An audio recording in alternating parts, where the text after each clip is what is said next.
আসসালামু আলাইকুম সুপ্রিয় দর্শক। ইসলামে আত্মমর্যাদা বলতে কী বোঝায় বা লাঞ্ছনা বলতে কী বোঝায়? এবং ঠিক অপর দিকে যদি আমরা দেখি ট্রাম্প কিভাবে আরব রাষ্ট্রগুলোকে হেয় করছে এবং এছাড়াও নেটিজনরা বলছে ট্রাম্পের মিথ্যা বলার জন্য তাকে একটা অস্কার দেওয়া দরকার। এইসব আলোচনা নিয়ে আজকে আপনাদের সামনে হাজির হয়েছি আমি আরশাদ হোসেন এবং আজকে আমাদের সাথে উপস্থিত আছেন যিনি দীর্ঘ সময় ইরানে পড়াশোনার পাশাপাশি হাউজা নিউজে সম্পাদনা করছেন জনাব রাসেল আহমদ রিজভী। আসসালামু আলাইকুম। ওয়ালাইকুম আসসালাম ওয়া আপনাকে রাহমাতুল্লাহি ওয়া অনেক অনেক ধন্যবাদ আজকে আমাদের মাঝে উপস্থিত হওয়ার জন্য এবং এই যুদ্ধ বিগ্রহের যে সময় যে পরিস্থিতি এই সময় আমাদের সামনে উপস্থিত হওয়ার জন্য। আউযু বিল্লাহি মিনাশ শাইতানির রাজিম বিসমিল্লাহির রহমানির রহিম। আপনাকেও ধন্যবাদ যে আমাকে এই গুরুত্বপূর্ণ সময়ে কথা বলার জন্য আমন্ত্রণ জানানোর জন্য এবং সেই সাথে যারা আমাদেরকে স্ক্রিনে দেখছেন তাদেরকেও তাদের প্রতি শুভকামনা ও সালাম জানিয়ে শুরু করছি। প্রথমেই আমি আপনার কাছে জানতে চাবো, আমি শুরু করার আগে একটু প্রথমে যুদ্ধের ব্যাপার আপনার থেকে জানবো, যেহেতু এখন এই পরিস্থিতি যুদ্ধের পরিস্থিতি। আপনার মতে কি মনে হয় এই যুদ্ধ, যেমন অনেকেই বিশ্বব্যাপী এখন আমরা যদি হিসাব করি তারা সবাই চিন্তিত এই যুদ্ধ নিয়ে, এই পরিস্থিতি কোথায় যাবে, কে জিতবে কে হারবে। আমি জাস্ট প্রথমে ছোট করে আপনার কাছে জানতে চাবো যে আপনার কাছে কি মনে হয় ইরান কি এই যুদ্ধে বিজয় লাভ করবে? আমি এই কথা বলার আগে আমি একটা বিষয় বলতে চাই। এই যুদ্ধটা হচ্ছে হক এবং বাতিলের যুদ্ধ। হক এবং বাতিলের যুদ্ধে হকপন্থীদেরকে সবসময় বিজয়ী হতে হবে বিষয়টা এমন না। হকপন্থীদের দায়িত্ব হচ্ছে যুদ্ধ করা ইসলাম এবং মুসলমানদের জন্য এবং আল্লাহর নির্দেশিত জেহাদের জন্য যুদ্ধ করে যাওয়া এবং সর্বাত্মক যুদ্ধ করা এবং আল্লাহ তাআলার কাছে সেই তৌফিক কামনা করা যে আল্লাহ আমাদের বিজয় দান করো। এবং যদি আমরা এখন সাম্প্রতিক সময় যদি দেখি, ইসলামী প্রজাতন্ত্র ইরান অলরেডি সেই দায়িত্ব পালন করে যাচ্ছে। তারা দীর্ঘ অবরোধের মধ্যে থেকে যে তাদের সীমাবদ্ধতা ছিল সেই সীমাবদ্ধতার মধ্যেও তাদেরকে নিজেদেরকে দীর্ঘদিন তৈরি করেছে যুদ্ধের জন্য, এই হকের পথে যুদ্ধ করার জন্য নিজেদেরকে প্রস্তুত করেছে। এবং আমরা আলটিমেটলি যদি দেখি সামগ্রিক এবং বৈশ্বিক বিচারে যদি দেখি ইরান যে কোনো পর্যায়ে এই যুদ্ধে এগিয়ে আছে এবং আশা করা যায় এই অবস্থান ধরে রাখবে। আমি ইনশাল্লাহ আপনার থেকে আমার যেহেতু যুদ্ধের ব্যাপারে জানার একটা ইচ্ছা ছিল যে যুদ্ধের যে পরিস্থিতি এখন, আমি আপনাকে প্রথমে যদি জানতে চাই যে ইসলামে যেহেতু আমরা যদি বলি ইরান ইসলামী বিপ্লবের উপর বিশ্বাসী, তো ইসলামে আপনার আত্মমর্যাদা বোধ বা লাঞ্ছনা সম্পর্কে কি বলা হয়েছে বা ধারণাটা যদি আপনি আমাদেরকে বলতেন। একটা কোরআনের আয়াত দিয়ে আমি শুরু করতে চাই, যে কোরআনের বনি ইসরায়েলের ৭০ নাম্বার যদি ভুল না করি, আয়াতে বলা হয়েছে যে আমি মানুষকে আদম সন্তানকে আত্মসম্মানবোধ দান করেছি। এখন যদি কোনো মুসলিম নিজেকে মুসলমান দাবি করে, মুমিন দাবি করে, তাকে অবশ্যই আত্মমর্যাদাবোধ বজায় রাখতে হবে, হ্যাঁ, সমুন্নত রাখতে হবে। সেক্ষেত্রে আমরা যদি এই আত্মমর্যাদাবোধের বিষয়টা যদি দেখি যে ইতিহাসের দীর্ঘদিন এবং রাসূলুল্লাহর জীবন থেকে শুরু করে ইমাম আলীর জীবন, হযরত আলীর জীবন এবং সবচেয়ে বড় পর্যায়ে যদি আমরা দেখি হচ্ছে কারবালা ইমাম হুসাইনের বিষয়টা, আমরা এই আত্মমর্যাদা বোধ কখন প্রকাশ করব, কোথায় গিয়ে এই উপস্থাপনটা হবে বা কোথায় গিয়ে সেটা প্রকাশ পাবে? জালিমের বিরুদ্ধে, যারা ইসলাম এবং মুসলমানদের শত্রু, ঠিক তাদের বিরুদ্ধে যে আমরা এই আত্মমর্যাদা বোধ প্রকাশ করব, তাদের কাছে আমরা নতজানু হব না, তাদের সামনে আমরা হীন হব না, যাতে করে তারা আমরা লাঞ্ছিত, অপমানিত, লজ্জিত হতে হয়। তো কারবালার বিষয়টা যদি আমি বলি, ইসলামী ইরান এই কারবালা থেকে, এই আশুরা থেকে ইমাম হুসাইনের জীবন থেকে, আদর্শ থেকে আদর্শ গ্রহণ করেছে। এবং যদি আমরা সেটা খেয়াল করি, আমরা দেখব যে তারা শাহাদতকে খুব কি বলে গর্বের বিষয় হিসেবে মনে করে। কেন?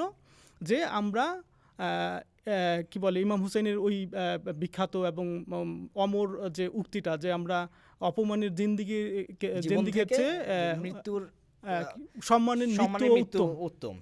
ইরানের ইসলামিক প্রজাতন্ত্র ইরানের ক্ষেত্রেও যদি আমরা খেয়াল করি, একই বাস্তবতা একদম সমুন্নত রেখেছে।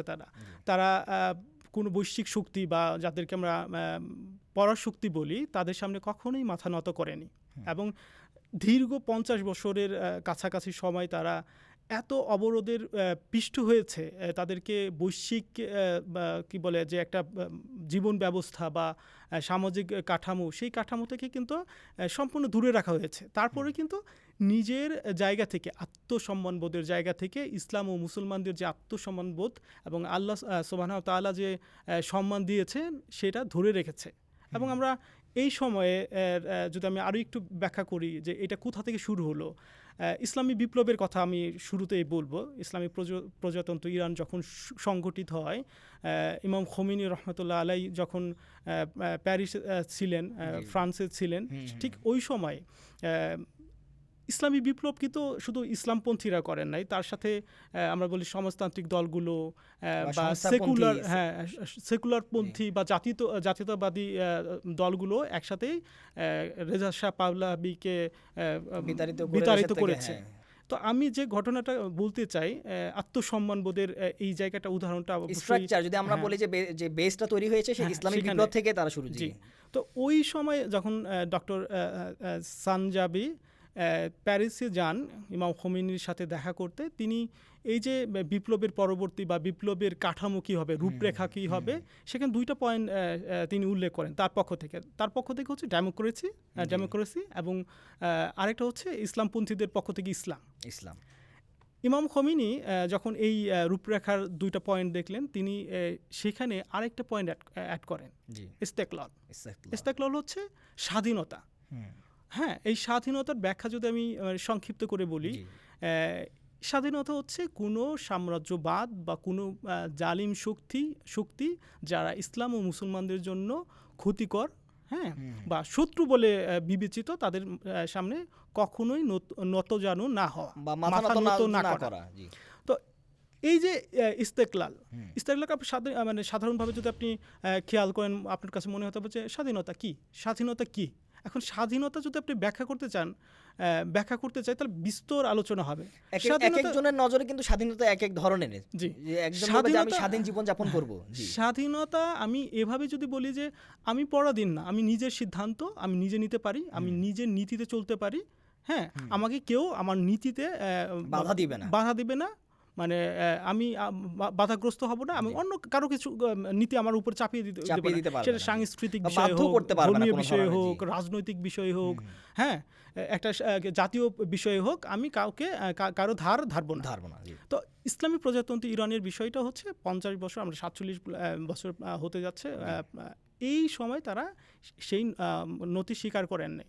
এবং আমরা যদি খেয়াল করি, ইমাম খোমেনির পরবর্তী সময়ে আয়াতুল্লাহ খামিনি রহমতুল্লাহ আলাই, তিনিও 37 বছরের মতো সময় ইসলামী প্রজাতন্ত্র ইরানকে নেতৃত্ব দিয়েছেন। তার এই জীবনে আমরা যদি স্বাধীনতার বিষয়টা দেখেছি, প্রত্যেকটা বিষয়ে তিনি একটা মানে তার একটা বক্তব্য সাম্প্রতিক সময় খুব ভাইরাল হয়েছে, যে বিষয়টা ছিল যে সে মধ্যে মুসলমান উম্মা এবং ইরানি মুসলমানদের উদ্দেশ্য করে বলেছে, তোমরা আল্লাহ আকবার স্লোগানকে কি বলে কখনো মিয়মান হতে দিও না, হ্যাঁ, থেমে যেন না যায়। কারণ আল্লাহ আকবার এমন এক স্লোগান যা তোমাদেরকে সাম্রাজ্যবাদের বৈশ্বিক শক্তিদের বিরুদ্ধে বিজয়ী করবে, শক্তিশালী করবে। তো আত্মসম্মান বোধ হচ্ছে আল্লাহ আকবারের মধ্যে, আল্লাহর একত্ববাদ বা তার কি বলে এটাকে যদি বলি সর্বশক্তি, মানে আল্লাহকে মেনে নিয়ে কোনো শক্তির সামনে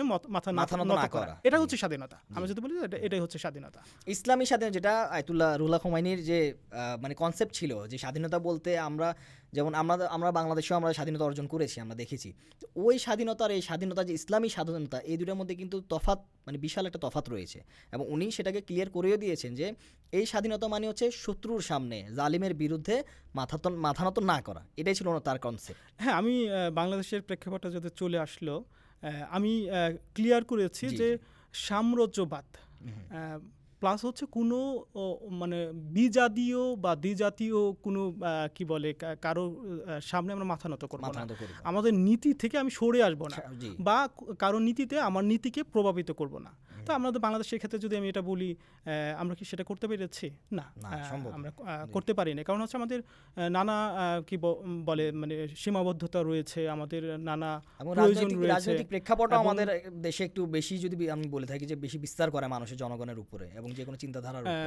দুঃখজনকভাবে যদি এটাকে আমি অ্যাড করি যে আমরা জাতিগতভাবেই মনে হয় এইটাকে স্বীকার করেছি যে আমরা স্বয়ংসম্পূর্ণ না, স্বয়ংসম্পূর্ণ না, এবং স্বয়ংসম্পূর্ণ হতে যে পারি জি। এই আত্মবিশ্বাসটা আমাদের নেই। আমরা পরাধীনতা মেনেই নিয়েছি যে আমাদের যদি উন্নতি করতে হয় তাহলে আমাদের ভারতের সাথে কি বলে বন্ধুত্বসুলভ বন্ধুত্বসুলভ সম্পর্ক রাখতে আচরণ করতে হবে। জি। তারা যদি আমাদের উপর কি বলে জুলুমও করে, তারপরেও আমরা তাদের বিরুদ্ধে কোনো প্রতিবাদ করব না।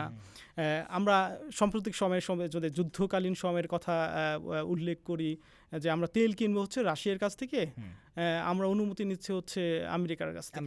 তো আমরা কতটা স্বাধীন এই উদাহরণ থেকে মানে স্বাধীনতা এখন অর্থে জি যে আমাদের ক্ষেত্রে স্বাধীনতা হচ্ছে এইটা, এবং পক্ষান্তরে ইরানের ক্ষেত্রে স্বাধীনতা হচ্ছে এইটা যে জালিমরা ঘোষণা করছে যে তোমাদের উপরে এইটা মানে কি বলে জাহান্নামের আগুন নামিয়ে দেব, তোমাদেরকে ধ্বংস করে দেব, যে আমাদের কাছে বিশাল যুদ্ধ বিমান আছে, বিমান ফোর্স আছে, এয়ার ফোর্স আছে, আমাদের কাছে নাভাল ফোর্স আছে, আমরা তোমাদের এই যে পাঠাচ্ছি, সেই পাঠাচ্ছি। ফাইনালি এত কিছুর পরেও ইরান মাথা নত করেনি। এবং এই যে 1 মাসেরও বেশি সময়, 1 মাস 4 দিন 5 দিন সময় ধরে যুদ্ধ চলতেছে, তাদের মধ্যে এই যে নমনীয়তা বা এই সাম্রাজ্য আগ্রাসী শক্তির সামনে মাথা নত করার বিষয়টা মানে চোখেই পড়ে না। তারা এখনো বলে যাচ্ছে, শুধু নেতৃত্বে স্থানীয় মানুষ না, আমি যদি বলি আয়াতুল্লাহ খামেনি বা তার সন্তান বা তার আদর্শিক নেতারা, আলী লারিজানির কথা বলতে পারি আমরা, পররাষ্ট্রমন্ত্রী আরাকচির বিষয়টা বলতে পারি, যাদের আর্মিতে যেমন সরদার সুলাইমানিও ছিলেন এক সময়, যে তাদেরকে মানে বীরত্বপূর্ণ যে একটা জীবন পুরো বিশ্বে এখন আলোচনার বিষয়, টপ অফ দ্য টপিক, এখন আলোচনার টপিক। এইখানেও কিন্তু আমরা মানে তারা তো নেতা, আমি যেটা বলতেছিলাম, আমরা জনগণের মধ্যে দেখি, আপনি নিশ্চয়ই মিছিলগুলোতে যাচ্ছেন, প্রতিবাদ সভাগুলোতে যাচ্ছেন, যারা দিনের পর রাতের পর আবার দিন রাস্তাগুলো খালি হচ্ছে না। হ্যাঁ, এবং শিশু এবং নারীদের কথা যদি আমি বলি, যে আমি বরাবরই বলি, একটা জাতি গোষ্ঠীর যদি নারী এবং শিশুরা রাস্তায় থাকে, প্রতিবাদী হয়, সচেতন হয়, সেই জাতিকে রুখে দেওয়া সম্ভব না। এখন আমরা এই যে স্বাধীনতার বিষয়টা বলি, স্বাধীনতা বা আত্মমর্যাদাবোধ আমাদের সমন্বয় করে যদি বলি, ইসলাম আমাদেরকে আত্মসম্মানবোধ ধরে রাখতে বলেছে। আল্লাহ আমাদেরকে যে আত্মসম্মানবোধ দিয়েছে, আমানত হিসেবে দিয়েছে, আমাকে সম্মানিত করেছে, সেই সম্মানবোধ ধরে রাখার বিষয়টা যদি বলি, ইরানিরা স্লোগান দিচ্ছে যে মিজাঙ্গি মিমিরিম জেল্লাত নেমি পাজিরিম। হ্যাঁ, তো এটার অর্থ যদি আমি বাংলা করে বলি, সার কথাটা, যে আমরা যুদ্ধ করব, আমরা শহীদ হব, মরে যাব, তবু অপমানের এবং লাঞ্ছনার জীবনটা বেছে নেব না। এই লাঞ্ছনার জীবনকে নতি স্বীকার করা, নিজেদের স্বাধীনতা যে ইস্তেকলালের বিষয়টা আমরা ইসলামী বিপ্লবের ইমাম খনির যে জুড়ে দেওয়া বিষয়টা ছিলাম, সেই বীজটা একটা জাতির, ইরানি জাতির মধ্যে এমনভাবে রূপিত হয়েছে, এমনভাবে বপন করা হয়েছে, এখন সেটা ফল দিচ্ছে। একটা শিশু, একটা ছোট বাচ্চা যে সবেমাত্র কথা বলতে শিখেছে, সেও স্লোগান দিচ্ছে। এবং এই স্লোগানের বিষয়টা আমি একটা বিষয় আমি বলতে চাই, আপনি অভিনয় করতে পারবেন না, সম্ভব না। হ্যাঁ, আপনি বিপ্লবী হওয়ার অভিনয় করতে পারবেন না, আপনার রক্তে থাকতে হবে, আপনার মস্তিষ্কে থাকতে হবে, চিন্তাধারায় থাকতে হবে। আপনি যদি খেয়াল করেন, ইরানি জাতির মধ্যে শিশু থেকে নওজোয়ান, কি বলে, যুবক এবং মহিলা, নারী, বৃদ্ধ, আপনি যেখানে যান তাদের কথা শুনেন, আপনি তো ন্যাকামি পাবেন না, কোথাও না। এটা ভাড়ামি নাই, ন্যাচারাল একটা তাদের অনুভূতি তাদের ভিতর থেকে, এবং তারা যে ফিল করছে যে আমার দেশের উপরে এখন এক ধরনের যে ক্ষতি বা কি বলে বিপদ, এবং এই বিপদে আমাকে আমার দেশের পাশে থাকতে হবে, এই জাতি সেটা কিন্তু পরিপূর্ণভাবে প্রমাণ করে দিয়েছে যে আমরা মরতে রাজি, আমরা শহীদ হতে রাজি, কিন্তু আমি আমার দেশের বিরুদ্ধে বা আমার দেশের কি বলে এই বিপদের সময় আমি তাদের পাশে দাঁড়াবো। হ্যাঁ, এটা পাশে দাঁড়ানোর বোধ বোধটা কোথা কোথা থেকে থেকে আসছে? আত্মসম্মানবোধ। ইসলাম যেটা ইসলাম, আল্লাহ জি। সুবহানাহু ওয়া তাআলা বলেছেন যে তোমাদেরকে আমরা মুসলমানদেরকে সমান আত্মসম্মানবোধ বোধ দিয়েছি, জি। হ্যাঁ, এবং সাথেই ওই ইসলামী বিপ্লব, মর্যাদাবান করেছি। ইরানের যে ইসলামী বিপ্লব, সেখান থেকে আমি ইসলামী বিপ্লবের কথা বললাম যে ইস্তেকলাল। হুম, হুম, আমরা বললাম হচ্ছে আয়াতুল্লাহ খামিনি রহমতুল্লাহ এর বিষয়টা হচ্ছে ৩৭ বছর ধরে একটা জাতিকে তিনি তৈরি করেছেন, জি, এবং সেই ফলটা আমরা কোরআনের আয়াতের কথা বলি, ইমাম খোমেনির কথা বলি, আয়াতুল্লাহ খামিনির কথা বলি, সেইটার প্রতিফলন হচ্ছে আজকের ইরান। ইরান। এবং এই যে যুদ্ধ চলাকালীন সময় আপনি যদি খেয়াল করেন প্রত্যেকটা শিশুদের মধ্যে তারা রাস্তাঘাটে, এটা নর্মাল বিষয়, নর্মাল বিষয়। আমি একদম যখন স্লোগান হচ্ছে বা কোনো মিছিল হচ্ছে সেই বিষয়টা আমি ধরতেছি না। আপনি রাস্তাঘাটে যেখানে আপনি এইখান থেকে বের হয়ে রাস্তায় যাবেন, রাস্তায় গিয়ে যদি আপনি খেয়াল করেন যে মানুষের দেখবেন যে 10 জন মানুষ দেখলে 5 জনের কাছে একটা পতাকা রয়েছে। জি, হ্যাঁ, এটা কিসের জন্য?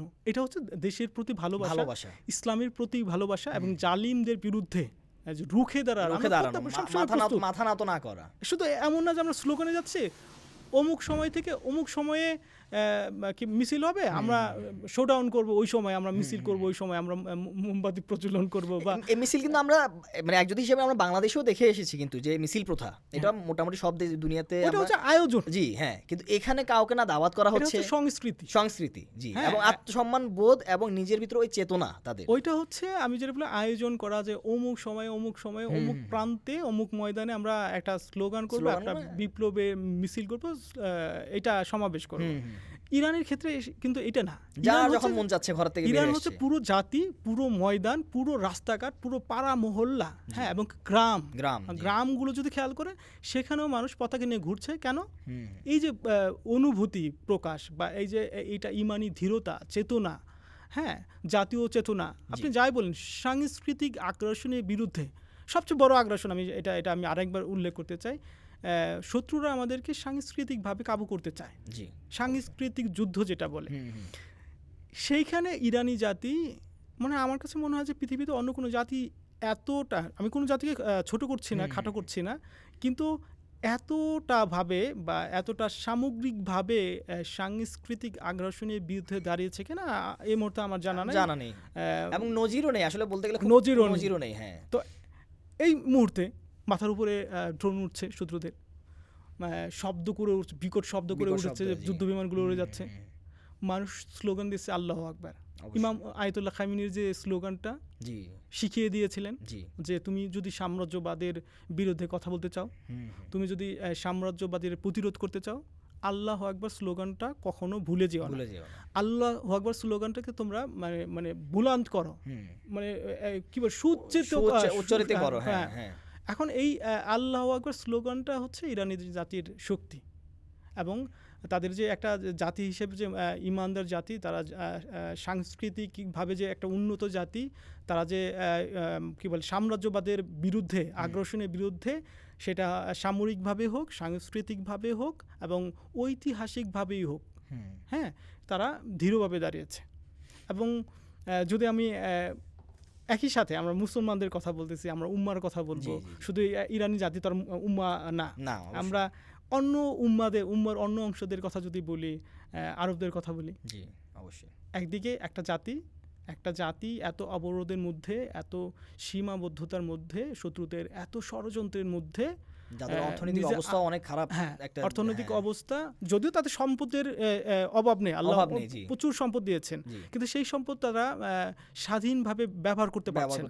তারপর টাকার মানের একটা এখানে বিষয় চলে আসে, কিন্তু সেই অবস্থানে থেকেও তারা আত্মমর্যাদার জন্য জীবন দিয়ে যাচ্ছে, লড়ে যাচ্ছে, হ্যাঁ, তারা সব ধরনের সীমাবদ্ধতা এবং কষ্ট মেনে নিচ্ছে, এবং তারা মেনে নিয়েই প্রতিরোধ গড়ে তুলেছে। অন্যদিকে যদি আমরা খেয়াল করি, লাঞ্ছনার বিষয় যে আসে, অন্যরা লাঞ্ছনার জীবন বেছে নিয়েছে, তাদেরকে অবরোধ দেওয়া হয় নাই, তাদেরকে সম্পদের অভাব নেই, ঘাটতি নেই, তারা কি করছে, যে অপমানের জীবন বেছে নিয়েছে, তাদের নিরাপত্তা তুলে দিয়েছে আল্লাহু আকবারের কাছে না, আল্লাহু আকবার স্লোগানের কাছে না, তারা ট্রাম্পের কাছে নিজেদের নিরাপত্তা, আত্মসমর্পণ করেছে, নিজেদের অর্থ, নিজের বিবেক, সবকিছু বিসর্জন দিয়ে নিরাপত্তা কিনেছে কার কাছ থেকে? ডোনাল্ড ট্রাম্পের কাছ থেকে। জি। এবং ডোনাল্ড ট্রাম্প তাদেরকে কিভাবে আচরণ করে যদি আপনি খেয়াল করেন, এই যুদ্ধের মধ্যে কিন্তু সেটা প্রমাণ হয়ে গিয়েছে। যুদ্ধ তো শুরু হলো 1 মাস হলো। হ্যাঁ, হ্যাঁ। আমি 2017 সালের পরে থেকে জি, 18 জি। সাল থেকে যদি শুরু করি, ডোনাল্ড ট্রাম্পের প্রথম যে নেতৃত্বকালীন বা তার ক্ষমতাকালীন সময়, জি, জি। সেখান থেকে 2016 সালে যে একটা নির্বাচনী প্রচারণায় সে আরবদেরকে হেয় করেছে। জি। 2017 সালে মানে একটা কি বলে 17 সাল কি 18 সাল, খুব সম্ভবত 17-18 সালের জি। মধ্যে যখন তাকে হোয়াইট হাউসে ডেকে নেওয়া হয় বিন সালমানকে, আরবের প্রিন্স, জি। তাকে বলা হয় যে আমরা তোমাদেরকে নিরাপত্তা দিচ্ছি। নির্বাচনী প্রচারণায় বলা হয় যে আরব হচ্ছে হেলদি কি বলে কাউ, হ্যাঁ, দুধ দোয়া গরু যদি আমরা যদি বলি। দুধেল গাভী, জি, জি।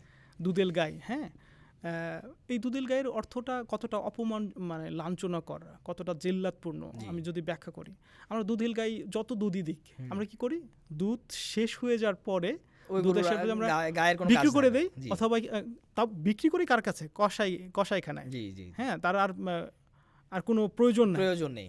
তো একটা দেশকে যখন একটা দেশ কোনো সাধারণ দেশ না, ইসলামের যেখানে জন্ম হয়েছে, ইসলাম যেখানে রূপিত হয়েছিল, নবীর আগমন ছিল, আহলে বাইতের সাহাবাদের ভূখণ্ড, সেই ভূখণ্ডকে যেখানে ইসলামের কি বলে শীর্ষ স্থান মক্কা মদিনা রয়েছে, সেই ভূখণ্ডের যে শাসক, তাকে বলা হচ্ছে এই যে আমরা তোমাকে দুধেল গাই, এবং বলা হচ্ছে যে আমরা তোমাকে যে নিরাপত্তা দিচ্ছি, হ্যাঁ, এর জন্য তোমাকে পে করতে হবে।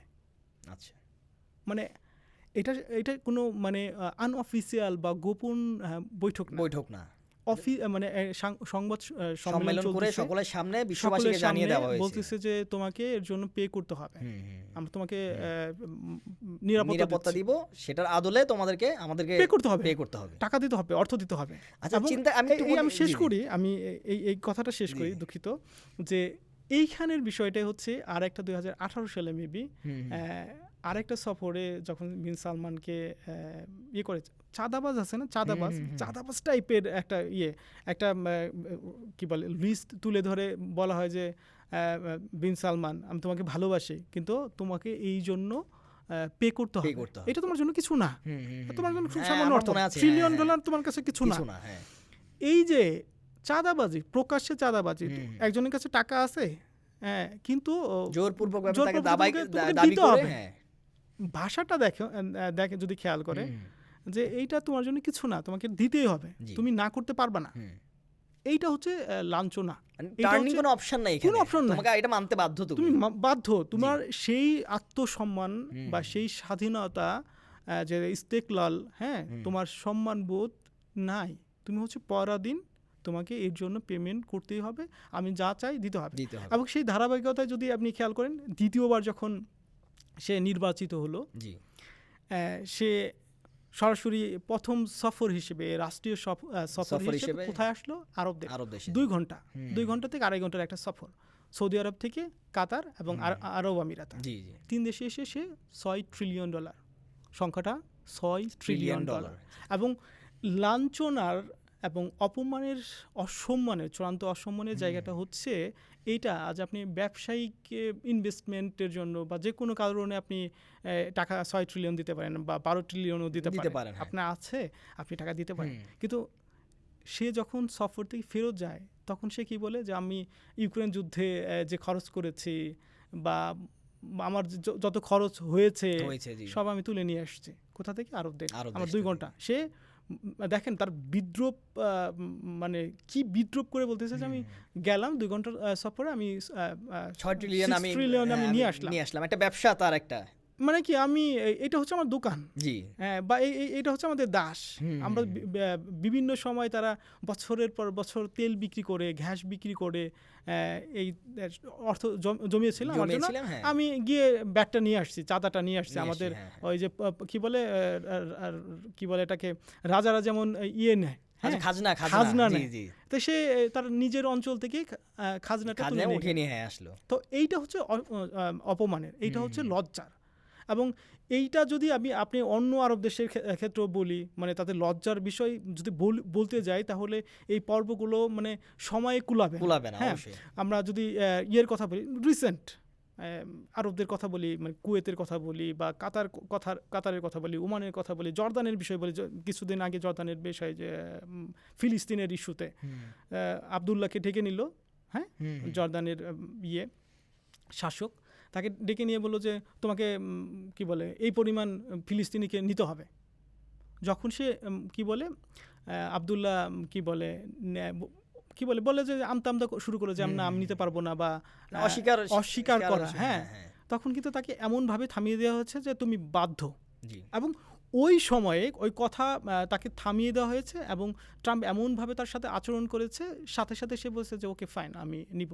এটা হচ্ছে জিল্লাতের জীবন, এটা হচ্ছে অপমানের জীবন। আরেকটা উদাহরণ আমি কিন্তু সাম্প্রতিক সময়ের আমাদের বাংলাদেশের দুঃখজনকভাবে আমরা এই কথাটা বলতে হচ্ছে, তথাকথিত মুজাহিদ যে সম্প্রতি সিরিয়ার দখল নিয়েছে। আচ্ছা, সে যখন হোয়াইট হাউসে যায়, তাকে পারফিউম দেয়, কোলন। ডোনাল্ড ট্রাম্প তাকে দিয়ে বল যে এটা হচ্ছে পুরুষের সুগন্ধি। আচ্ছা, মানে পুরুষত্ব, তুমি পুরুষ ছিল না, তোমাকে আমরা পুরুষ বানিয়েছি, আমরা তোমাকে স্প্রে দিচ্ছি, একটা গিফট দিচ্ছি, তোমাকে সুগন্ধি গিফট দিচ্ছি, এটা তোমাকে পুরুষ বানাবে। কত বড় লাঞ্ছনা হতে পারে। আপনি সৌজন্যমূলক উপহার দিতেই পারেন অবশ্যই, একটা দেশের রাষ্ট্রপ্রধান আরেকটা দেশের রাষ্ট্রপ্রধানকে। এটা কি সিস্টেম? না। সংবাদ সম্মেলনে রেখে আপনি স্প্রে দিচ্ছে যে তোমার গায়ে দুর্গন্ধ, বা তোমার অতীত ভালো না, তুমি সন্ত্রাসী, স্প্রে করো, আমার কাছে এসে দাঁড়াও, মানে নতুন রূপে তোমাকে সামনে এনে দাঁড় করা। হ্যাঁ, ইভেন দেখেন সবচেয়ে অসম্মানের বিষয় এইটাই শেষ না, কিন্তু তাকে তার নিজের পিছনে দাঁড়িয়ে সে হাত এরকম করে ধরে দাঁড়ালো, তারপর ছবি তুললো, সে কথা বলল। একজন দেশের রাষ্ট্রপ্রধান। সিরিয়া কিন্তু কোনো মামুলি দেশ না, আরব দেশের সৌর্যবীর্যপূর্ণ একটা দেশ। ইসলামী ইতিহাসের তাদেরও কিন্তু একটা যদি ক্ষমতা আছে, কিন্তু ইসলামী ইতিহাসের কি বলে ঐতিহ্যবাহী এবং কি বলে একটা কি বলে চরম সুন্দর ইতিহাস রয়েছে, তাদেরকে ঐতিহ্য রয়েছে। সেই দেশের প্রধান কে পিছনে দাঁড়িয়ে এমনভাবে হয় না যে চা দিয়ে দাঁড়িয়ে আছে, বা রাজা বাদশাদের যুগে দেখতাম যে তাদের দাসরা পিছনে দাঁড়িয়ে রয়েছে, বাতাস করছে, হ্যাঁ, চুপচাপ দাঁড়িয়ে। আমরা তার ক্ষেত্রেও সেটা দেখেছি।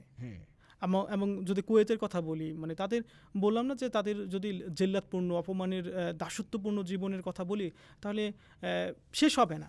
কুয়েতকে বলা হয় যে আমরা তোমাকে নিরাপত্তা দিচ্ছি, তোমরা এর জন্য আমাকে টাকা দিচ্ছ। এটা কিন্তু মানে কি বলে স্পষ্ট বিষয়, আমরা যেগুলো কথা বলতেছি একদম আলোচিত বিষয়, এরা প্রমাণ দেওয়ার দরকার নেই। যে কেউ চ্যাটজিপিটিকে জিজ্ঞেস করলে, যে কেউ এআইকে জিজ্ঞেস করলে, যে কোনো সব সংবাদ সম্মেলনে কিন্তু তারা এটা গুগলে সার্চ করলে পেয়ে যাবে। তো কুয়েতকে তারা বললো যে কুয়েতকে আমরা নিরাপত্তা দেই। বিষয়টা দেখেন যে আপনি গিভ অ্যান্ড টেক হতে পারে, আপনার ব্যবসায়িক বিষয়টা হতে পারে, আপনি আমাকে নিরাপত্তা দান, রাজনৈতিক একটা তাদের মধ্যে ডিপ্লোমেসি একটা হতে পারে, জি, ডিপ্লোমেসি নিরাপত্তাজনিত চুক্তি হতে পারে। একটা হচ্ছে চুক্তি, সম্মান থাকবে, আপনি টাকা দিবেন, আমি আপনাকে অস্ত্র দিব বা নিরাপত্তা দিব। কিন্তু আরেকটা হচ্ছে দাসত্ব। দাসত্ব কেমন? আমি আপনাকে টাকা দিচ্ছি, আপনি আপনাকে নিরাপত্তা দিচ্ছেন কেমন করে? এই যদি তুই না দিস কিন্তু তোরে শেষ করে দিব, এত দিতে বাধ্য। হ্যাঁ, তুমি দিতে বাধ্য। এইটা হচ্ছে পরাধীনতা, দাসত্ব। আর ইসলাম যে তাদেরকে স্বাধীনতা দিয়েছিল, আত্মমর্যাদাবোধ দিয়েছিল, সেই আত্মমর্যাদাবোধ তারা একদিকে, তারা কিসের বিনিময় এই লাঞ্ছনা তারা নিচ্ছে? আমি ভিউয়ার্সদের কাছে এই জিনিসটা জানতে চাবো যে আমরা যদি হিসাব করে দেখি যে আমরা আরবদের কথা বলেছি, যেমন আপনি একটু আগে বলেছেন যে এমন একটা দেশ যেখানে রাসূলগণের আগমন ছিল, সাহাবারা ছিলেন সেখানে, এরপরে আহলে বাইতেরও সেখানে তারা ছিলেন। তো এরকম একটা দেশ এবং তার আশেপাশে যতগুলো আরব রাষ্ট্র, তারা কিসের বিনিময়ে এই লাঞ্ছনা কিনে নিচ্ছে বা কি এমন? আমি যদি এখানে একটু আবার পার্থক্য যদি করি মাঝখানে, একই ক্যারেক্টারে আপনার দেখেন ইরান, ঠিক আছে, লাঞ্ছনা কোনোভাবেই মেনে নিতে রাজি নয়। তারা বলছে আমরা মাথা দিব, তারপর লাঞ্ছনা নিব না, অপমান সহ্য করব না।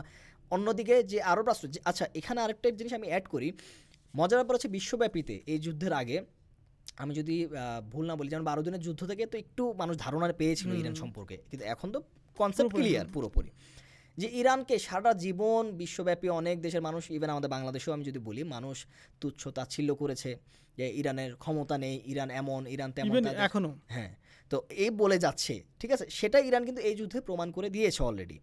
এবং অন্য পাশে যাদেরকে বিশ্ব ক্ষমতাধর দেশ হিসেবে দেখা হতো, আমি যদি আমেরিকা বা রাশিয়া এগুলোর পরে বলি, আরব রাষ্ট্রদের মধ্যে, তারা কিভাবে নিজের কিসের বিনিময়ে তারা নিজের অপমান লাঞ্ছনাকে তারা কিনে নিচ্ছে, আমি এটা বলবো না বিক্রি করছে, তারা, আমি বলবো টাকার বিনিময়ে নিজেরা লাঞ্ছনা কিনে নিচ্ছে। তো এই জিনিসটা দুই দেশের মধ্যে পার্থক্য, এটা কিন্তু খুব সুন্দরভাবে এখন ইরান ক্লিয়ার করে দিয়েছে, স্পষ্ট করে দিয়েছে কিন্তু এই যুদ্ধের মাধ্যমে। তো এই যে ঠিক একইভাবে আপনি যে শেষের দিকে আমি যদি মানে আমি আপনার ওই টপিকের সাথে আমি যদি অ্যাড করি, আয়াতুল্লাহ সাইয়্যিদ আলী খামেনেই শাহাদাতের আগেও কিন্তু একটা কথা বলেছিলেন যে আমি ট্রাম্পের মতো ইয়াজিদের হাতে আমি কি বলে বায়াত করব না, এটা যদি এই ব্যাপারের সাথে আপনি একটু বলতেন। এটা আমি ওইটাই যদি আপনি অ্যাড করি, ওই জেল্লাত এবং পরাধীনতা, অপমান, পাশাপাশি হচ্ছে আত্মমর্যাদাবোধের জীবন, স্বাধীনতা। মানে স্বাধীনতা মানে হচ্ছে এরকম না যে আমি আমার পোশাকটা আমি কি পরবো সেটা আমি নিতে পারি না, আমি কি করব, কিভাবে করব, আমি আমার জাতি দেশকে কিভাবে করব, বা কি করে আমি গড়বো, বা কোথা থেকে নিব, আমার মানে প্রয়োজন মিটাবো, কোথায় গিয়ে আমি আমার জিনিস বিক্রি করবো, মানে সামগ্রিক বিষয়গুলো। কিন্তু আপনারা যদি খেয়াল করেন, ইরাকের একটা বিষয় আমি তুলে ধরি, যে আপনি বললেন যে অপমানের টাকা দিয়ে অপমান, লাঞ্ছিত লাঞ্ছনাকর জীবন কিনে নেয়া। আপনি জেনে থাকবেন, যারা শুনছেন তারাও হয়তো জেনে থাকবেন যে ইরাকের বিষয়টা, ইরাকের তেলের টাকা কিন্তু ইরাকের সরকারের হাতে নেই। দেখেন লাঞ্ছনাকর পরিস্থিতি কোথায় গিয়ে দাঁড়িয়েছে। ইরাকের তেল বিক্রির টাকা চলে যায় হচ্ছে ফেডারেল ব্যাংকে, মানে আমেরিকার ব্যাংকে। লাঞ্ছনা এবং তিরস্কার, অপমান কোথায়? এটা তো খুব ভালো জিনিস আছে, আমি একজন তেল বিক্রি করছি, সেই টাকা একটা ব্যাংকে যাচ্ছে, সাধারণ হতে পারে। কিন্তু পরবর্তী বিষয়টা দেখেন, এই ইরাক সরকার যখন এই টাকা তুলতে যায় বা চায়, টাকাটা পায় না। আচ্ছা, আমেরিকা তাদেরকে জিজ্ঞেস করে যে এই টাকা নিয়ে তোমরা কি করবা? আচ্ছা, যার টাকা তাকেই জিজ্ঞেস করা হচ্ছে তোমার কাছে, আমার দেশের তেল বিক্রির টাকা, আমার টাকা, আমাকে জিজ্ঞেস করতেছে এই টাকা দিয়ে তুমি কি করবা, লিস্ট দাও, কি কি কাজে লাগবে লিস্ট দাও। সে লিস্ট দেয়। ধরেন যে শিক্ষা খাতে আমি ধরেন যে আমি এখানে $1 বিলিয়ন খরচ করেছি, হ্যাঁ খরচ করব, বা আমি অমুক দেশ থেকে আমার প্রয়োজনীয় খাদ্য সামগ্রী আমরা কিনবো, পোশাক কিনবো বা অস্ত্র কিনবো। আমেরিকা কি করে, কোনটা কিনবে সেখানে টিক দেয়, কোনটা কিনবে না সেটা ক্রস দিয়ে দেয়, এবং সেই টাকাটা নিজেরা পেড করে। শিক্ষা খাতে যদি আমি বলি যে $1 বিলিয়ন খরচ করব, বিজ্ঞান ও প্রযুক্তির আমি ইরাকি সরকারের হচ্ছে অনুরোধ হচ্ছে $1 বিলিয়ন। সেখানে বলছে না, তোমার শিক্ষা খাতে এত টাকা খরচ করে কি করবা, দরকার নাই, এত কিসের প্রয়োজন? আমার টাকা আমি আমার দেশের উন্নতির জন্য ব্যবহার করব, খরচ করব, কিন্তু সেই স্বাধীনতা আমার নাই। এটা হচ্ছে চূড়ান্ত অপমানের জীবন। অপরদিকে আমি যদি ইরানের কথা বলি, সে ইরান এই দিক থেকে সেই দিক থেকে ক্রিপ্টোকারেন্সি বা ভিন্ন দেশের তেল বিনিময়, তেল বিনিময়, আমি তেল দিচ্ছি, তুমি আমাকে তেল দিচ্ছি, তুমি আমাকে দ্রব্য দাও। এত সীমাবদ্ধতার মধ্যে থেকেও সে নিজেকে বিক্রি করে দেয় নাই, নতজানু করে নাই, অন্যের সামনে পরাধীন করে নাই। এটা হচ্ছে পার্থক্য। তার পাশে উন্নতিও, এই যে তাদের যদি আমি ড্রোন ক্ষেত্র বলেন বা মিসাইল ক্ষেত্র বলেন, ওরা কিন্তু এত ধরনের অবরোধের মাঝেও কিন্তু এই জিনিস করে দেখিয়েছে। এটাই পার্থক্য। যখন আপনি $1 ট্রিলিয়ন বিলিয়ন ডলারে অস্ত্র কিনছেন। আরেকটা অসম্মানের বিষয় বললাম যে ইরাকের তেল বিষয়টা বললাম, আমেরিকা থেকে আরব দেশগুলো $1 ট্রিলিয়ন প্রতি বছর বা কয়েক বছরে একবার $1 ট্রিলিয়ন অস্ত্র কিনে। আপনি সেই অস্ত্র যদি আমি আরবদের প্রশ্ন করি, বা যারা আরবদেরকে সমর্থন করেন, তাদেরকে আমি প্রশ্ন করি যে এই অস্ত্র তোমরা কাদের বিরুদ্ধে ব্যবহার করবা? ইসলাম এবং আল্লাহ সুবহানাহু ওয়া তাআলা তো কোরআনে ইহুদি নাসারাকে আমাদের স্পষ্ট শত্রু হিসেবে হিসেবে বলে ঘোষণা দিয়েছেন, করছে। আখ্যায়িত করেছেন। তাকে তার কাছ থেকে মানে অস্ত্র কিনে তুমি কার বিরুদ্ধে ব্যবহার করতেছো, কার বিরুদ্ধে ব্যবহার করবা? তার মানে হচ্ছে ব্যবহার করার বিষয়টা আছে প্রাসঙ্গিক ক্রমে চলে আসে। এই অস্ত্রগুলো কোথায় ব্যবহার করা যাবে, কার বিরুদ্ধে ব্যবহার করা যাবে, সেটা কিন্তু আমেরিকা শর্ত জুড়ে নির্ধারণ করে দিয়েছে। তুমি এই অস্ত্র কখনোই ইসরায়েলের বিরুদ্ধে ব্যবহার করতে পারবা না। সেই এটা চুক্তি বলে না, খত দিয়ে তারপরে অস্ত্রগুলো নিয়ে আসছো। এখন তুমি যদি এই যে আরব দেশগুলোতে এতগুলো ঘাঁটি আছে, আরব কি জানতো না যে ইরানের যথেষ্ট শক্তি রয়েছে? 12 যুদ্ধে আপনি যেটা বললেন যে 12 দিনের যুদ্ধে তো সেটা প্রমাণ হয়েছে যে ইরানের যথেষ্ট শক্তি রয়েছে। আপনি জেনেও আর আপনার দেশগুলো কত ছোট ছোট, ইরানের তুলনায় অনেক ছোট ছোট। ইসরায়েল যদি আপনাকে 1 দিন বা 2 দিন টানা আক্রমণ করে ইরান, তাহলে আপনি ধ্বংস হয়ে যাবেন, এটা আপনি জানেন। কিন্তু তারপরেও আপনি আমেরিকাকে নিষেধ করতে পারবেন না যে আমার ঘাঁটি ব্যবহার করো না, আমার ঘাঁটি তোমাকে আর একটা মুসলমান দেশে ব্যবহার করতে দিব না। এটা হচ্ছে পরাধীনতা, এটা হচ্ছে দাসত্ব। তারা টাকার বিনিময়ে যাদেরকে নিয়ে আসছে নিরাপত্তার জন্য, আজকে তারা নিরাপত্তাহীনতার কারণ হয়েছে। ইরান ইতিহাসের কখনোই দেখবে না ইরান কোনো প্রতিবেশী দেশের উপর আক্রমণ করেছে না। তাহলে আপনি এই অস্ত্র শস্ত্র যে জমা করেছেন কার জন্য? কার সাথে যুদ্ধ করা, কার সাথে যুদ্ধ বিপক্ষে দাঁড়াবেন আপনারা? তাহলে আপনি ইরাকের কাতারের কথা বলি। কাতার আমি এইভাবেই বলবো যে তারা তো দাসত্বপূর্ণ জীবন ধরেই নিয়েছে। দাসত্বেরও তো একটা আত্মসম্মান বোধ থাকে, কৃতজ্ঞতা বোধ থাকে। যখন আরব দেশগুলো কাতার উপর 2 বছরের বেশি সময় ধরে অবরোধ চাপিয়ে দেয়, আপনি জেনে থাকবেন কাতারের কোনো নিজস্ব পণ্য কিন্তু নাই, সে সব দেশ থেকে কিনে নিয়ে আসে। আরব দেশগুলো থেকে বা ইরান থেকে, তুরস্ক থেকে কিনে নিয়ে আসে। সেই 2 বছরের সময়ে একমাত্র বলবো না যে শীর্ষ দেশ ছিল ইরান, দেশগুলোর মধ্যে একটা যে তাদেরকে বাঁচিয়ে রেখেছে, টিকিয়ে রেখেছে। তাহলে তুমি সেই দেশের বিরুদ্ধে তুমি নিজের ঘাঁটি ব্যবহার করতে দিতেছো, তুমি বারংবার বলতেছো যে আমরা এটার কন্ডেম করি, আমরা নিন্দা জানাই। তুমি কার পক্ষে নিন্দা জানাচ্ছ?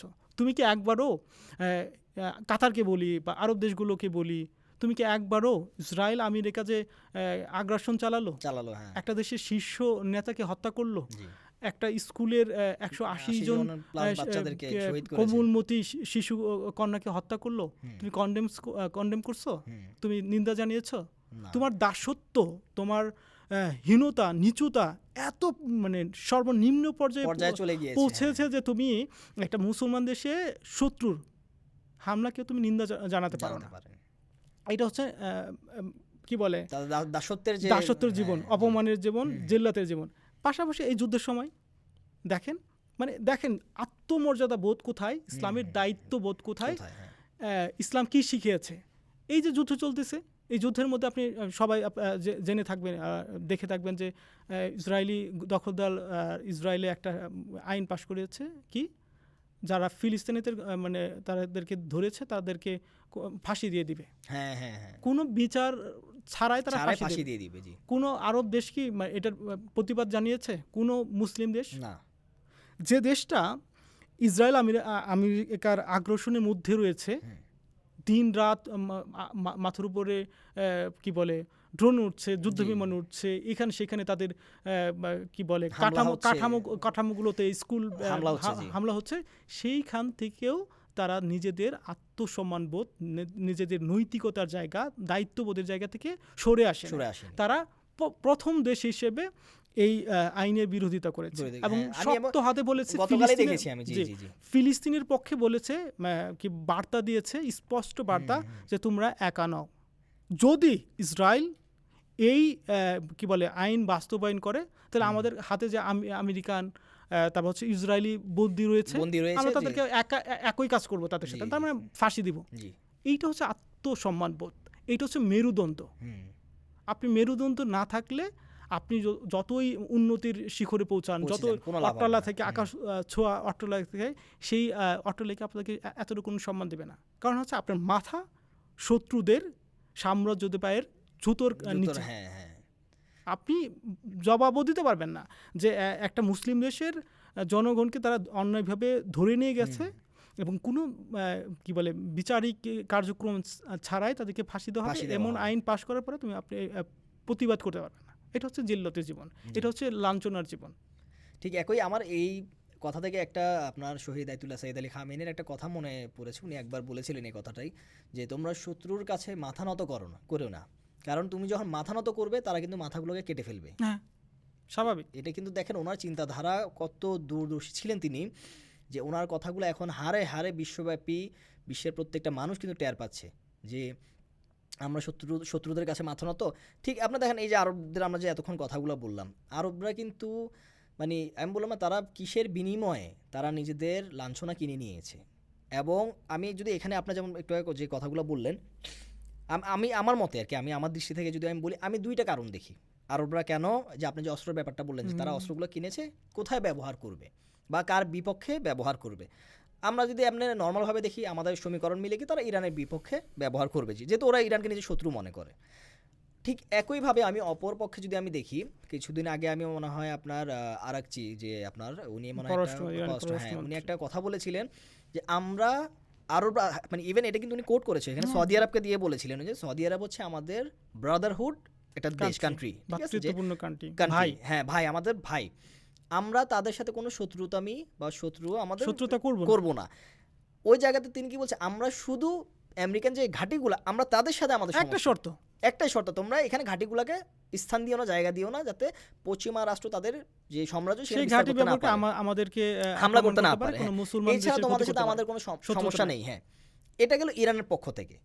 একইভাবে যদি আপনি দেখেন, আরব রাষ্ট্র কিন্তু কখনো তাদের মুখ থেকে কিন্তু এই কথাগুলো তারা বলেনি না। ইভেন এই যে যুদ্ধ চলছে, তারা কিন্তু এখনো বলেনি। বিষয়টার চেয়ে আমি ইন্টারাপ্ট করি, তাদের সেই মেরুদণ্ডের ততটা শক্তি নাই যে সেই কথাটা বলবে। বলে নাই বিষয়টা না, বলার সামর্থ্য নেই, বা সেই কি বলে স্বাধীনতাকামী যে চেতনা, সেই চেতনা তাদের মধ্যে নাই। তারা চিন্তাও করে না। আমার কাছে তো মনে হয় মাঝে মাঝে যে প্রতিবাদ করা উচিত। এই যে যুদ্ধের সময় আমাকে ট্রাম্পকে বলে দেওয়া উচিত যে না, তোমার কারণে আমাদের ক্ষতি হচ্ছে, কাঠামোগত ক্ষতি হচ্ছে, আমাদের তেল গ্যাস ইয়েগুলো ডিপোগুলো ধ্বংস করে দেওয়া হচ্ছে, তুমি আমার যুদ্ধ বন্ধ করো। ইভেন সম্প্রতি সময় কাতার সম্ভবত দুই একটা কথা বলার চেষ্টা করতেছে, কখন সে নিজের সবকিছু হারানোর পথে গিয়ে সে বলতেছে যে আমরা আমাদের সাথে আমেরিকা বিশ্বাসঘাতকতা করেছে, বা তাদের নীতি এমন যে সে আমাদের ধ্বংস হয়ে গেলেও সে ইসরায়েলকে রক্ষা করবে। তাই তো হওয়া উচিত, কিন্তু ডাইরেক্ট তাও কি বলা নাই, কিন্তু না ইনডাইরেক্টলি তারা বলছে এই কথাগুলো। এইটার বিষয় আমার কাছে হচ্ছে, আমি যদি জুড়ে দেই, মানে অপমান হয় না যে একটা সম্মানিত মানুষ আপনাকে অপমান করছে, একজন মর্যাদাবান মানুষ আপনাকে অপমান করছে, তখন সেটাও কিন্তু মেনে নেওয়া যায়। অপমান করতেছে কারা? ডোনাল্ড ট্রাম্পকে, যার নিজেরই কোনো সম্মান নাই। আপনার যদি ওয়াশিংটন পোস্টের একটা তথ্য যদি ইয়ে করি, এটা যে কেউ সার্চ দিলে পেয়ে যাবে, তার গত ক্ষমতাকালীন সময়ে সে 30,000+ 723 বা এরকম 30,723 বা এরকম একটা সংখ্যা বলেছে যে সে এত পরিমাণ মিথ্যা বলেছে। যদি গড় হিসেবে ধরা হয়, ভাইরাল হয়েছিল 19টা মিথ্যা কথা বলেছে দিনে। এই ডোনাল্ড ট্রাম্পকে, একজন মিথ্যাবাদী, এই ডোনাল্ড ট্রাম্পকে এপিস্টাইন ফাইলের সেই ঘাতক, মানে গা শিউরে ওঠে এপিস্টাইনের যে ঘটনাগুলো, এপিস্টাইন ফাইলের যে প্রকাশিত ঘটনাগুলো, শিশুদের সাথে যে তাদের নারকীয় বিষয়গুলো আসলে বলতে কষ্ট হয়, জড়িয়ে যায়, সেই ব্যক্তি আপনাকে অপমান করছে। তাহলে আপনার অবস্থানটা দেখেন। যদি এমন হতো যে একজন সম্মানিত ব্যক্তি, একজন ক্ষমতার ব্যক্তি যার নীতি নৈতিকতা রয়েছে, সে আপনাকে অপমান করছে কোনো বিষয়, তারপর আপনি গ্রহণযোগ্যতা আছে সেটা বলেন যে এলাকার মোল্লা তো আমাকে মারছে, মোল্লা ভালো মানুষ, কিন্তু আপনি মারছে কে? এলাকার যে সর্বনিকৃষ্ট ব্যক্তি, সে আপনাকে অপমান করছে। আপনার অবস্থানটা দেখেন। আমি আরবদের কথা বলবো, আর ডোনাল্ড ট্রাম্পের বিষয়টা যেহেতু চলে আসছে, হ্যাঁ, তার মিথ্যাচার নিয়ে আমি অবধারিতভাবে এটাই আমরা একটু জানতে চাবো যে আমরা রিসেন্ট কিন্তু নেটেও দেখছি নেটিজনরা কিন্তু ট্রোল করছে বিভিন্ন ধরনের, এবং অনেকে দাবিও করেছে যে তার এই মিথ্যা কথা বলার জন্য তাকে একটা অস্কার দেওয়া উচিত আসলে, কারণ যেহেতু সে নোবেলের জন্য যে পরিমাণ পাগল হয়েছে, নোবেল তো ঠিক আছে পরে দিব, কিন্তু তাকে একটা নোবেল কর্তৃপক্ষের উচিত একটা মিথ্যা বলার জন্য একটা সংযোজন করা, যে এই ব্যাপারে আপনাদেরকে আমি জানবো তার এই যে মিথ্যা বলা এবং একবার আজকে এক কথা বলে কালকে আবার মানে কি বলে পল্টে যাওয়া, সে ওইখান থেকে আবার ফিরে আসা, এইসব ব্যাপার, এবং এর সাথে আমি অ্যাড করবো যে ইরানের এই কি রিয়াকশন কি ছিল এইসব ক্ষেত্রে তার কথার সাথে সাথে। দেখুন, আমি যেটা মানে পরিসংখ্যানটা ওয়াশিংটন কি বলে পোস্টের যে বিষয়টা তুললাম, সেই যে কি বলে ফ্যাক্ট চেক যে করেন, এই মুহূর্তে তার নাম ভুলে গেলাম আমি, ক্যাসেল মেবি নাম, সে যাই হোক, নাম যাই হোক, সে ফ্যাক্ট চেকের যে প্রধান ওয়াশিংটন পোস্টের, সে বলেছেন যে তাচ্ছিল্য করে বলেছেন, দেখেন যে কথা বলার ধরন, যে ডোনাল্ড ট্রাম্প এত বিভ্রান্তিকর কথা বলেন, এত মিথ্যা কথা বলেন, যে আমরা ফ্যাক্ট চেক করার সময় পাই না, যে আমরা একটা ফ্যাক্ট চেক করতে করতে আরেকটা মিথ্যা কথা চলে আসছে বলে থাকে। এবং ইরানের ক্ষেত্রেও যদি আমরা খেয়াল করি সেম, ইরানকে কি করলো, ইরান আমাকে ধ্বংস করে দিয়েছে, সেটা প্রথম দিনেই হামলার পরপরই আমরা ইরানে বিজয়ী হয়েছি, আমরা কি বলে ইরানের কি রেজিম চেঞ্জ করেছি, কিন্তু তারপরে কি হলো, ইরান শক্তভাবে ঘুরে দাঁড়ালো, তার কথা শেষ না হতে হতেই এমন পাল্টা জবাব দিল যে পুরো অঞ্চলে 8টা দেশে একই সাথে হামলা, ইসরায়েল এবং মধ্যপ্রাচ্যের যে তার ঘাঁটি এবং সার্বিয়া পর্যন্ত একদিনে হামলা করলো। দেখালো যে তুমি রেজিম চেঞ্জ করতে পারো না, তুমি এটা মিথ্যা দাবি করছো, তোমার কি বলে ভাড়ামিপূর্ণ একটা উক্তি, তোমার তুমি নিজেকে কিং মনে করো, আসলে তুমি তা না। তারপর যদি দেখেন যে তারপরে কি মানে হামলার পরে কি করলো, যে আমরা এটা আশা করি নাই যে ইরান আরব দেশগুলোতে আমাদের বন্ধু দেশ, কার বন্ধু?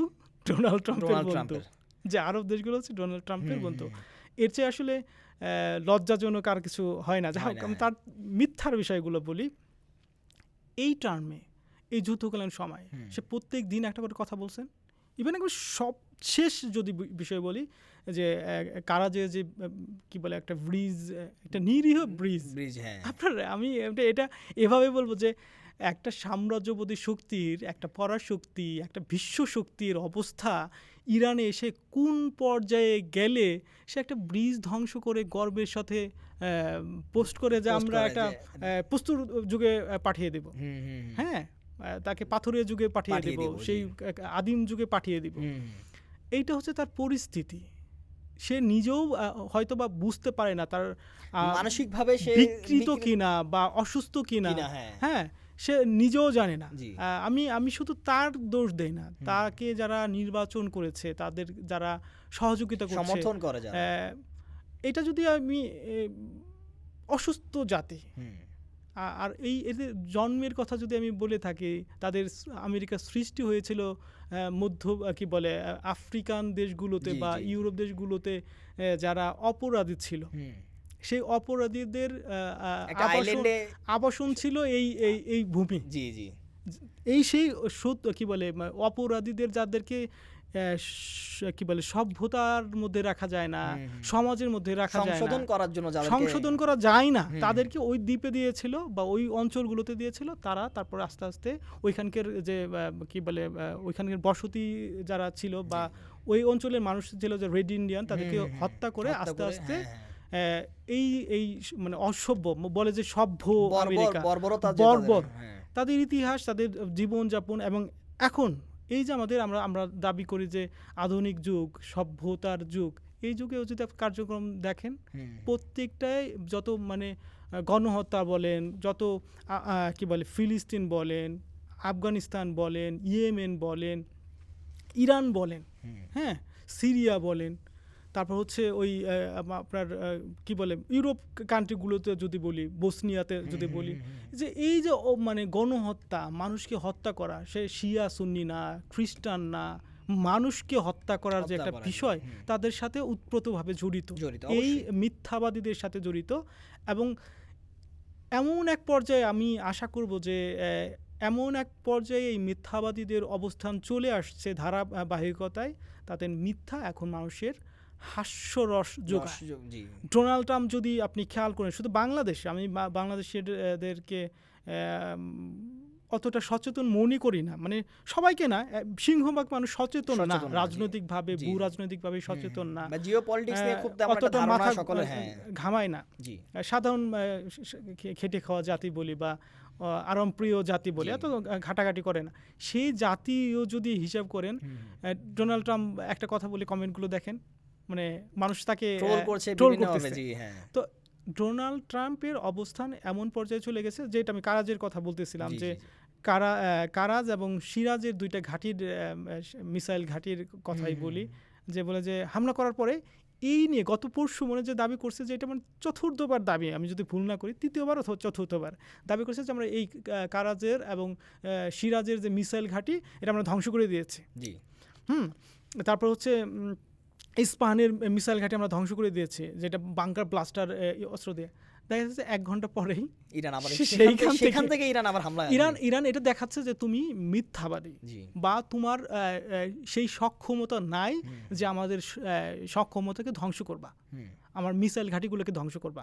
আমরা এইখান থেকে, আমরা অন্য জায়গা থেকে না, এই ঘাঁটি থেকে, যে ঘাঁটি ধ্বংস করা তোমরা মানে দাবি করছো, মিথ্যা দাবি করছো, সেই ঘাঁটি থেকে তোমাকে মিসাইল মারছে। তার মানে হচ্ছে তুমি মিথ্যাবাদী, তোমার সামর্থ্য নাই। এবং সাম্রাজ্যবাদীদের অবস্থান এমন পর্যায়ে চলে আসছে, এই মিথ্যাবাদীদের অবস্থান এমন পর্যায়ে চলে আসছে, এবং এই মিথ্যাবাদীকে, এই কি বলে, শিশু ধর্ষককে সমর্থনকারী বা তার অ্যালায়েন্স যে আছে, সেই অ্যালায়েন্সের অবস্থান এমন পরিষ্কার হয়ে যাচ্ছে, সেই মুনাফিকদের, আমি এতক্ষণ তাদের আলোচনায় মুসলমান বলছিলাম, এখন মনে হয় একটা এন্ডিংয়ের দিকে যাওয়া উচিত, যে হ্যাঁ, যে আত্মসম্মান মন হিত মুসলমান। আমি আরেকটু এগিয়ে যদি বলি, যে মুনাফিক মুসলমানদের মুখোশ উন্মোচিত হয়ে যাচ্ছে। ইসরায়েলের যে একটা মিথ তৈরি করে রেখেছিল, যে আমরা অপরাজীয়, আমাদের কেউ করতে পারে না, আরবরা এতবার হামলা করেছে, এতবার যুদ্ধ করেছে, আমরা প্রত্যেকবারই আরবদের কি বলে পরাজিত করেছি, সেই মিথটা ভেঙে দিয়েছে। অবশ্যই সেই মিথটা ভেঙে দিয়েছে। হ্যাঁ, সেই মিথ ইয়েমেন এবং ইরাকি প্রতিরোধ গোষ্ঠীগুলো ভেঙে দিয়েছে। এবং সাম্রাজ্যবাদ শক্তি, অপরাজয় শক্তি, আমি যা চাই তাই করতে পারি, এই যে তার দাম্ভিকতা, মিথ্যা দাম্ভিকতা, কারণ কেউই তাদের বিরুদ্ধে ওইভাবে দাঁড়ায় নাই। কেউ আত্মসম্মানপূর্ণ জাতি, কোনো মুসলিম জাতি তাদের বিরুদ্ধে দাঁড়ায় নাই। সুতরাং এই কারণে বা এর কারণে তারা এতটা অহংকার করতে পারতো যে আমরা শক্তিশালী, কিন্তু এমন এক জাতি তাদের সামনে দাঁড়িয়েছে, যে তাদেরকে দেখিয়ে দিয়েছে যে তোমরা যা বলো সেটা মিথ্যা, এবং মুসলিমরা এমন এক জাতি, আত্মসম্মানপূর্ণ জাতি, আত্মসম্মানওয়ালা জাতি, যে তোমাদের কাছে মাথা নত করবে না, এবং তোমাদেরকে এমন পর্যায়ে নিয়ে আসবো, তোমরা যুদ্ধবিরতি ভিক্ষা করবা। অলরেডি কিন্তু কয়েকবার তারা, মানে ট্রাম্পও কিন্তু ইনডাইরেক্টলি কিন্তু বলে দিয়েছে। গতকালকে রাতে, এটা যদি পাকিস্তানের কথা বলি, আরবদের কথা বলি, তাদের অন্য দাসগুলো, আরব দাসগুলোর কথা তো বললামই, মানে খুবই লজ্জার বিষয়, একজন মুসলিম হয়ে অন্য মুসলিম কান্ট্রিগুলোকে এভাবে বলতে হচ্ছে, এটা আসলে পরিতাপের বিষয়, দুঃখজনক বিষয়।